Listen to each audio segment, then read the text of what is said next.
Maintenant, du coup, on a les boucles for. Donc les boucles for, c'est une boucle qui nous permet d'itérer en fait un certain nombre de fois, c'est-à-dire de répéter un certain nombre de fois un code.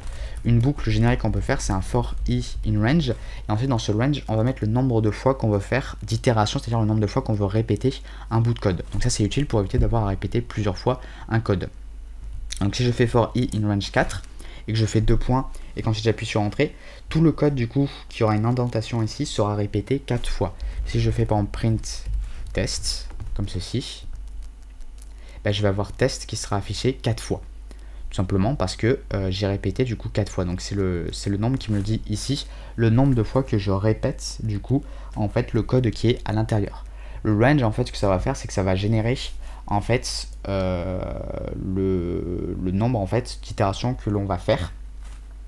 Et en fait on peut aller plus loin que ça, on peut définir, parce qu'en fait le range, en fait ce range là ne dit pas juste combien de fois on fait d'itérations, en fait ça donne une liste qui va vous dire, qui va vous donner en fait tous les nombres. En fait ça va vous donner une liste qui va contenir les valeurs 0, 1, 2 et 3. Et à chaque itération, ça va prendre une valeur de cette liste, ça va exécuter le code et ça va ensuite passer à l'itération suivante qui va passer du coup au nombre suivant.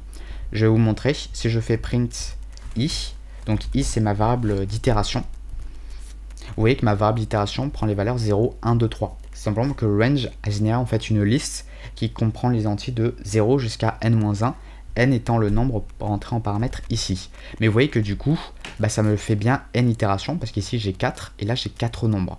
Donc c'est le cas. Mais voilà, c'est le truc qu'il faut comprendre en fait derrière ce truc, c'est que ça fait pas juste quelque chose qui dit on fait 5 itérations, non en fait ça fait un peu plus que ça.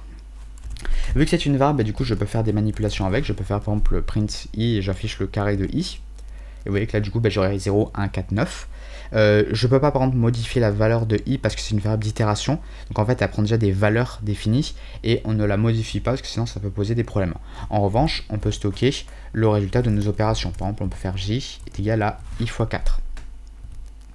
Bon là ça fait rien, mais si j'affiche j,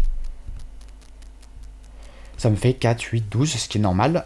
Donc du coup, ce qu'il faut à savoir aussi, c'est que quand vous créez une variable à l'intérieur d'une boucle for, bah, à chaque nouvelle itération, elle va être du coup recréée.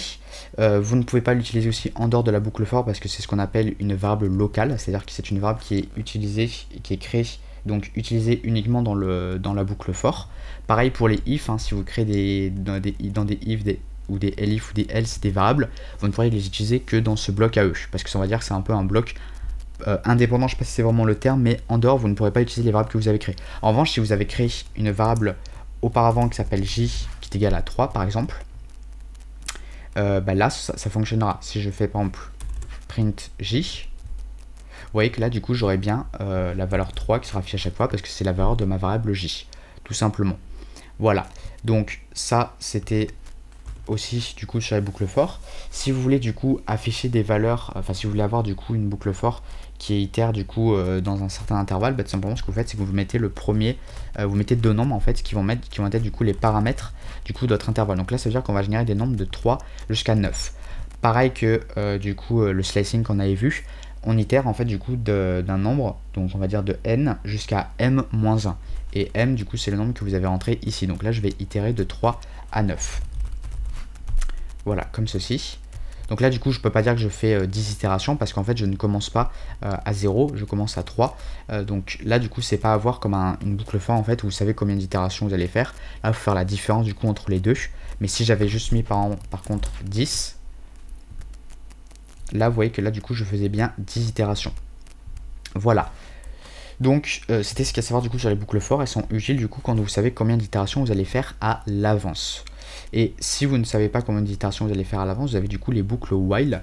Donc les boucles while, en fait, c'est des boucles qui vont exécuter du code tant qu'une condition est vraie. C'est-à-dire, par exemple, si je fais i est égal à 0, tant que i est inférieur à 5, alors j'augmente de 1 la valeur de i. Alors là, j'ai fait i plus i, j'ai fait i plus égal 1, c'est pareil que faire i est égal à i plus 1. J'ai le droit de faire ça. C'est vrai que si vous êtes très matheuse, c'est pas très logique de faire ça. Mais là, on peut le faire. Ça veut dire que du coup, la variable i va prendre la valeur de i plus 1. Donc je vais augmenter la valeur de i de 1 à chaque fois, à chaque itération. Donc si je fais print i, vous voyez du coup que les valeurs de ma variable i, ça va être 1, 2, 3, 4, 5. Donc là, du coup, faire attention où je mets ça dans ma boucle for, dans ma boucle while, pardon. parce que du coup ça peut changer. Là, ça va pas être pareil. Là, je vais avoir 0, 1, 2, 3, 4. Pourquoi? Tout simplement parce que j'affiche i avant de faire l'incrémentation. Une augmentation, c'est une incrémentation.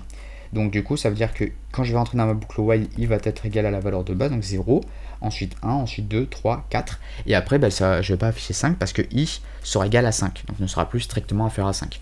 Donc ça, c'est pas mal quand vous ne savez pas combien d'itérations vous voulez faire à l'avance, en fait. Donc vous mettez une condition comme une condition dans les if ou elif. Vous mettez une condition du coup booléenne, donc en utilisant par exemple les comparateurs, enfin ouais, les opérateurs de comparaison. Et vous pouvez mettre du coup aussi plusieurs and et or en fait qui vous permettent du coup de faire une condition beaucoup plus spécifique. Si vous voulez par exemple que i soit supérieur à égal, non, soit inférieur à 5 et soit supérieur à 1, ben vous faites ça. Vous faites i inférieur à 5 et i supérieur à 1. Et du coup, bah, ça s'exécute pas, c'est normal vu que i au début égale à 0, donc c'est pas strictement supérieur à 1. Là, par contre, c'est le cas, c'est supérieur à 1, donc on va dans la boucle, on augmente i de 1, donc ça vaut 3, non, ça vaut, oui, ça vaut 3.